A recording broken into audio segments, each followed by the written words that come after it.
Hi, this is Charlie Mato-Toyela from Flutes, bluebearflutes.com, of course. You can find us on Facebook and Instagram under Blue Bear Flutes and YouTube under Blue Bear Flutes, of course. Today we're making a new type of whistle. I was just thinking last night, playing my retro game console, you know, wouldn't it be great if we could just kick back, blow a whistle, and get away from it all, just like Mario does on his warp whistle that he plays. So I made one, and I'm just going to practice playing it right now. I'm not going to play it for real. I might try it for real at the end of the video, but right now, let's see.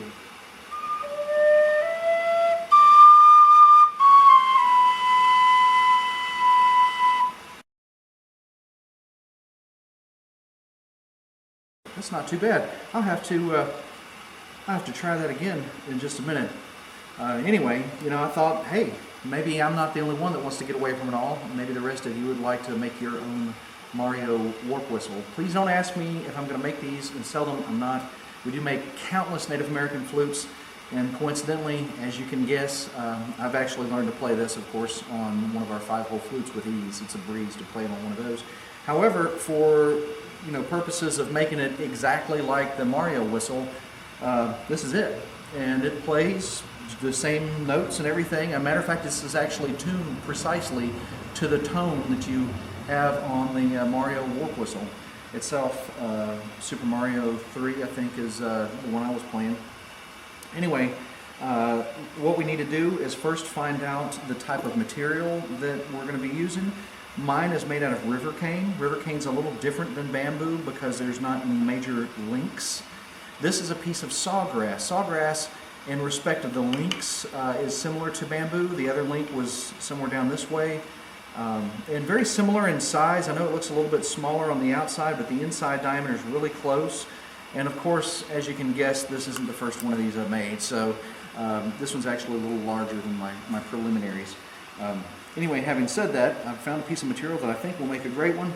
And of course, because it is a bamboo type material and there is a link here, no pun intended. Anyway, there is a partition here, then let's see, what I should do is burn that partition out.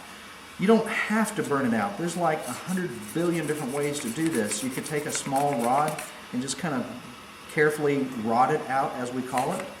You could use a drill if you're very careful and know what you're doing. If you're not very careful and know what you're doing, you're going to break a lot of pieces of sawgrass or bamboo or anything that you use.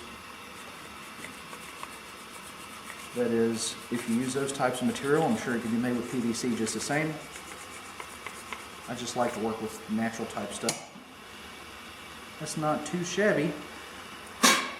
And it blew out the last little piece of material there. So what I'm going to do first is, of course, well, I guess I should give you the inside diameter, shouldn't I? That way if you get a piece of PVC, this is actually very similar to 1/2 inch PVC. It should be about 1/2 inch inside diameter.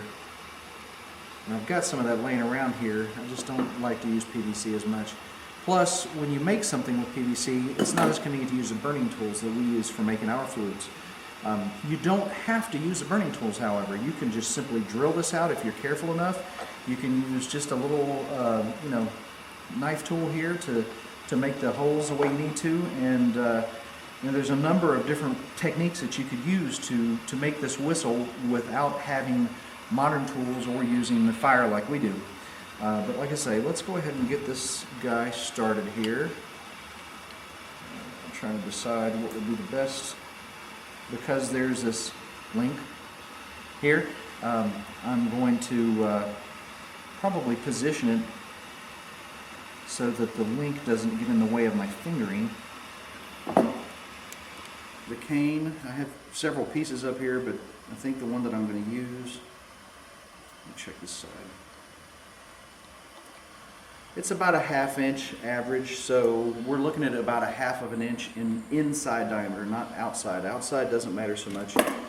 And then as far as the placement of the fingers, I noticed that this one is a little bit larger in diameter than this other one, and following my own rule, if it's larger in diameter, I need to place the fingerings slightly lower. So I'll give you the measurements from the one that's actually the right size rather than the larger one. So just make your finger placements. Let's see here.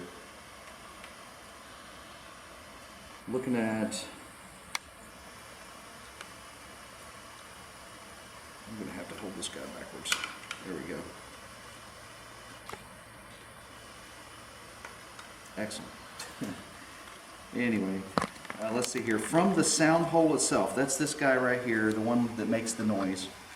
From the sound hole itself, about the center of it, not the back side, we're looking at the first fingering being approximately 4¼ inches.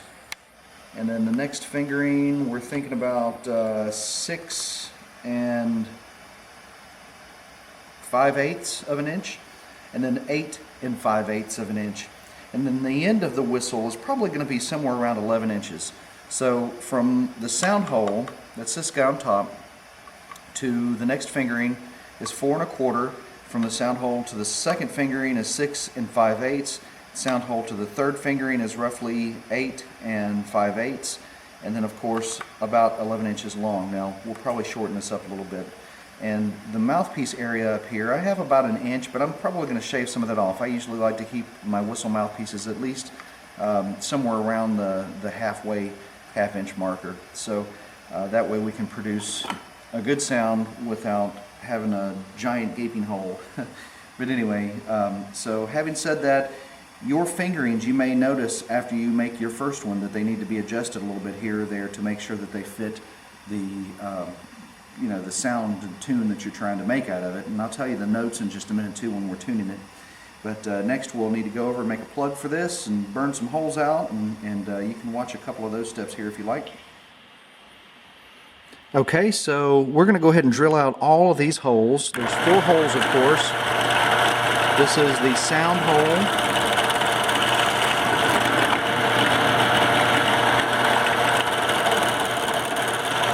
First fingering. Second fingering. Third fingering. Okay. And of course my drill bit here is a 3/16. You could use a 1/4 inch on this and be just fine, or if you wanted to step up just a step larger than the 1/4 inch, I think is seems like it's 19/32. Maybe that's a step down, I can't remember. Anyway, I mean, I've got a box of drill bits over here, but anyway, long story short, 3/16 bit is what I'm using. A 1/4 inch would be just fine. And I like to make my holes a little smaller so that I can come back later and burn them out. If you're not planning on burning them, I would suggest using a bigger drill bit from the start. But when you're drilling in something round, especially bamboo or even PVC, be careful. When you push down with a drill bit, it tends to want to roll the material so that it doesn't actually go through, and it makes it drill crooked and a number of problems. And also be sure that if you're not experienced using a drill press, that you don't go out and buy one just to try it, that you definitely have someone help you first. The last thing, make sure you're wearing your safety goggles like I am right now, and whatever other safety protection that you might need to use. So from here, let's take this guy over to, let me see, I guess I need to make this square hole first, which of course you don't have to make it square, but I like it that way, and then we'll make a plug for it. So many of you know how we use our burning tools. If you're not familiar with them, feel free to zip back through a few of our videos and check out what we do. It's a little dangerous if you're not accustomed to using fire or hot material. This rod is so hot that it can shape this hole just by touching it. So I'm going to heat it up for just another second. And like I was mentioning, if you have an already round hole like we just drilled, it's really not that difficult to square it off with this knife instead. Just a little hobbyist knife. You can go in there really carefully. And as I had mentioned also, you don't have to make this hole square. It's only better, in my opinion, if you do. Once again, the square hole has a larger surface area from here to here that can make the sound, whereas a round one will have only this tiny horseshoe down here that the air will actually cover, so that the air will affect. So we want to make sure that we basically get as loud as we can. And that's what is, you know, the purpose of the square hole is just basically to achieve that end so that it will be a louder whistle. But anyway, let's see if we can't true this hole up just a little bit.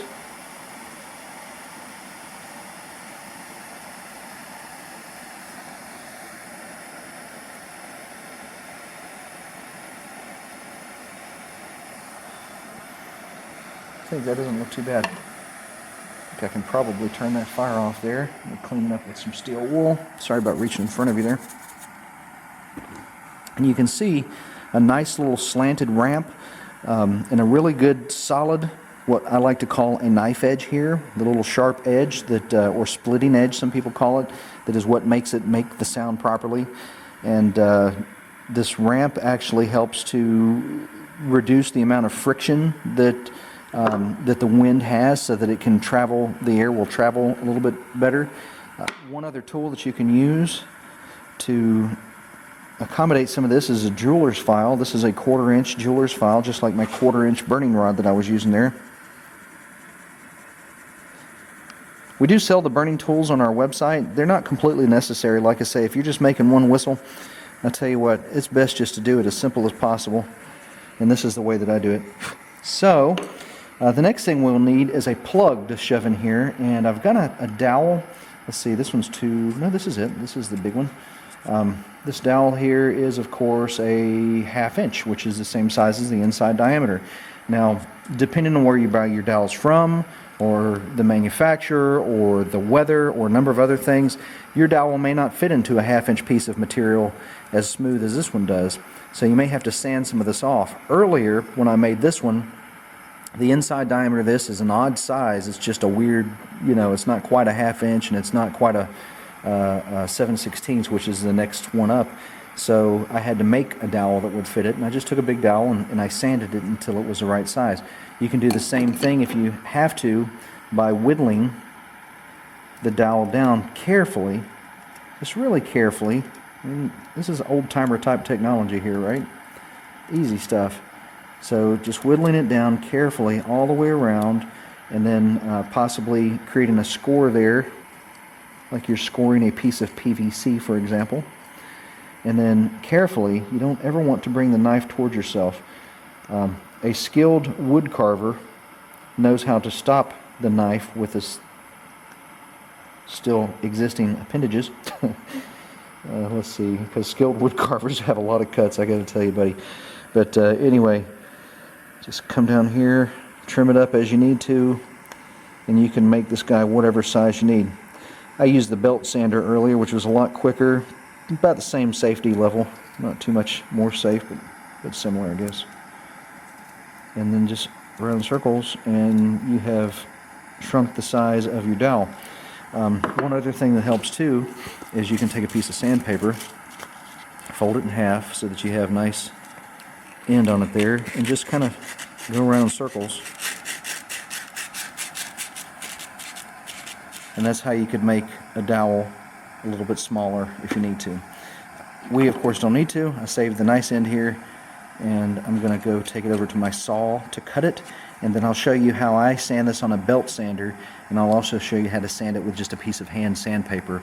I made a lot of them with hand sandpaper, but these days I stick with what works best for me, which is the belt sander. So I'll go cut this and meet you back at the belt sander. As you can tell, our belt sander gets used a lot. We clean these things off like once or twice a week, but oh my gosh, I got to tell you, even with the dust collection system back here, we still get quite a bit of sawdust. So I cut this dowel to be just a little bit longer than 1 inch. If you notice, when you push it down inside of the whistle here, that it'll come right to the back edge and still have some poking out. I like to leave that poking out in case I need to adjust it. I can either grab it with my fingers or some pliers or something. But right now I'm just going to clean the ends off, and I'll show you how to make that slant.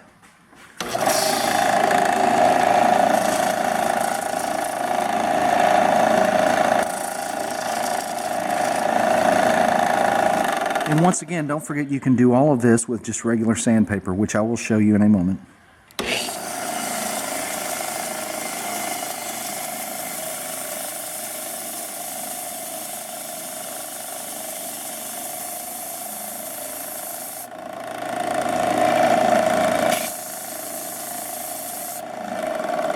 Let's see.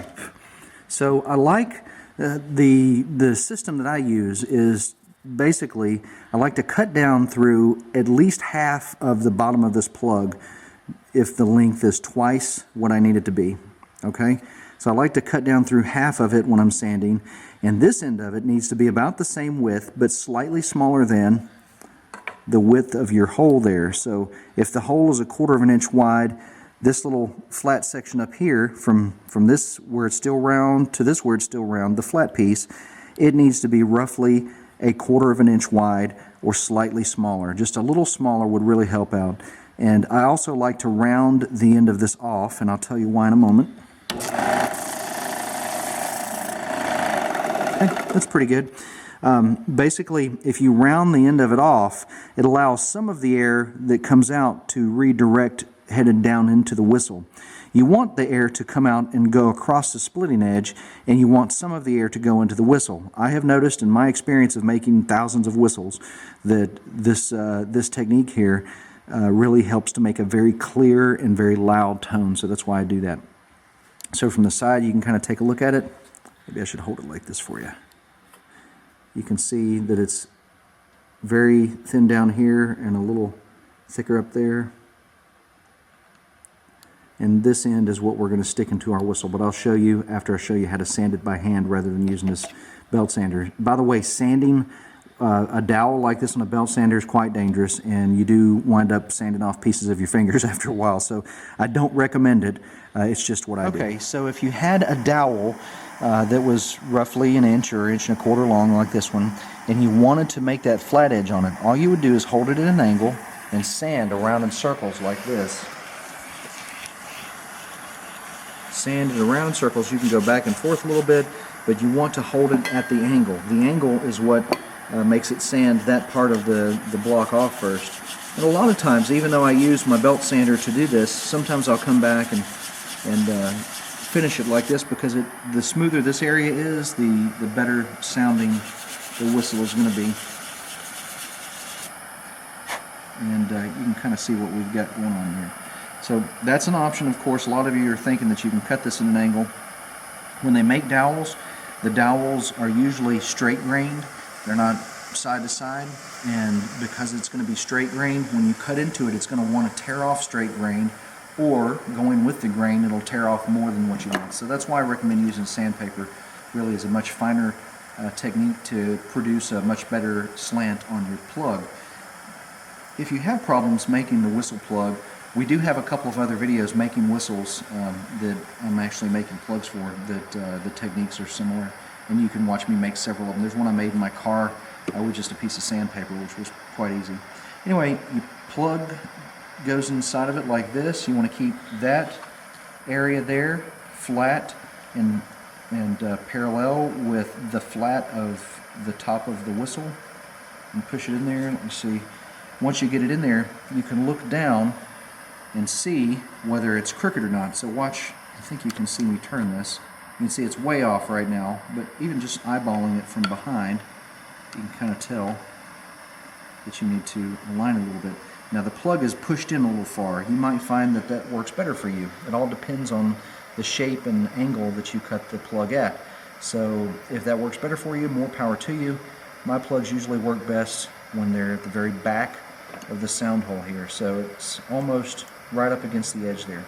Let's cover all the holes up and see what it sounds like.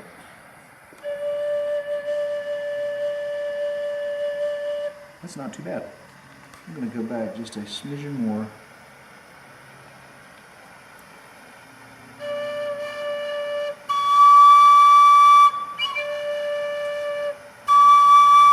That's not too bad. I think I'm pleased with that, and what I'm going to do is take some of my handy dandy super glue, and I'm going to go ahead and glue that plug into place. There are a few other techniques you could use to get that plug into place without gluing, but one of the reasons I like to use glue to put it in place is many times there is a small air leak around the whole diameter of the plug. Not just where the air should come out, but on the bottom side of it, it might be blowing air. And you'll notice later on, if you try this, you'll notice that plugging that air leak makes the flute and whistle play so much better. So that's a major consideration and quite important to me. But anyway, the next thing we're going to do after we let this dry for just a minute, I'll tell you what, I can do something while I'm at it. I don't always recommend this, but if you have another file, but it's maybe finer, we have some of these tools we've made out of for our clay making purposes. We make them out of hacksaw blades, so you can cut a hacksaw blade down and shape it, or you can probably find the file or even a feeler gauge from like a hardware store or something might work good for you. But I like to push it up in here so that I can ensure that there is a nice flat track. If you see where it's coming out at, that's where I want the flat track to be. Sometimes myself, the reason that this little tool is sitting up here on the burning table in the first place is I like to heat it up and push it through. It helps to square up those holes. One word of advice, and some of you may have already tried it, so hopefully you watched the video before you got your materials. Where else would you have found out about what materials to get? Anyway, enough for the lesson in logic. Anyway, don't blow on this. Don't put your mouth on it while there's glue coming out. I have learned that the hard way about 100 times. I think that it's dry or what have you, and it's still not dry. Super glue usually dries in about 5 or 10 minutes, and if you use a lot of it, it takes twice as long to dry. So give it a few moments. You can see some of the glue dripping out of the bottom here. Just give it a few moments to dry, and then after you do, you can cut this plug off. You can leave it poking out if you like. Once again, for aesthetic purposes, I like to cut it off and make it look more like the originals. Oops, got a little bit of drippage there. So I'm going to take mine over to the belt sander and just sand it off here in just a second as soon as it dries, and then we'll come back to tune these holes. So if you can see the tuner there, let me see, I think you can see it pretty good. There we go. If you watch the tuner, you'll notice that the bottom note is a D, which is the way it plays on the actual Mario game itself. It's a D. The next note should be close to an E. And I'm a little sharp, but it'll be alright. That's because the placement of the fingering may be just a little bit too far in the direction of the sound hole. So if you want to make it lower, you'll drill the hole out a little bit lower. But it's, like I say, certainly for what we're making, it's feasible. And then the next note is all holes covered, blowing fast, which should be a D. It's a little flat, but that's okay. Once again, still within a tunable realm there. And then the next note should be coming down the scale, a C sharp, or excuse me, a C sharp, which is close. And then the next one is a half covered hole, which I'll show you guys these fingerings here in just a moment. But the half covered hole should make it a C. So getting that hole covered halfway is the important thing. And then the last note is a single finger on a hole, and it should be close to a B. So let's look at them without me talking here.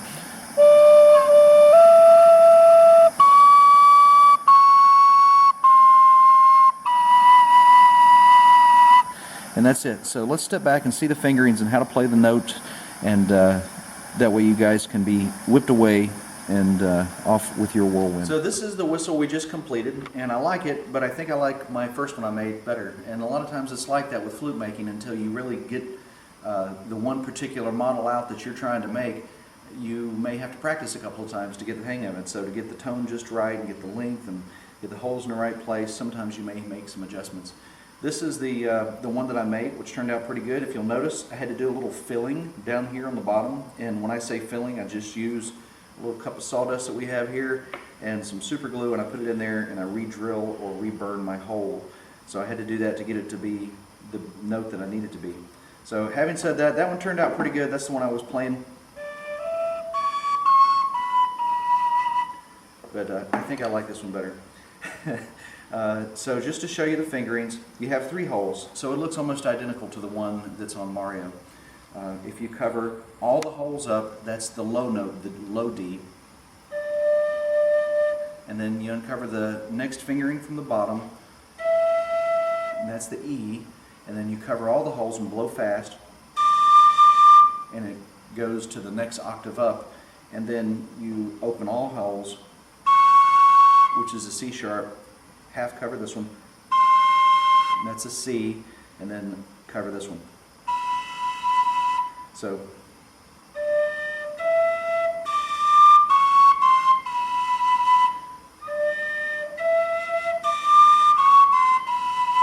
and then just a little practice, and people will wonder why Mario is being taken away.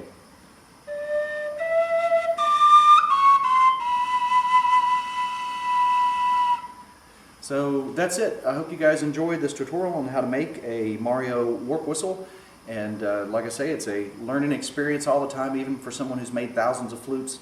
Sometimes it takes a trial and error to get the one out that you want to make. Of course, most of that happens behind the scenes with both videos and in real life, and you don't get to watch those parts. But that's the joy of it and the beauty of making something yourself. So I hope you guys have enjoyed it. Once again, my name is Charlie Mato-Toyela for Blue Bear Flutes, Native American Flutes. Please feel free to check us out on our Facebook page. Here on YouTube, we're always posting new videos. We actually have some wonderful music videos you might enjoy, and our website, bluebearflutes.com. Thank you so much again. Take care. Happy great flute making, and have a great day.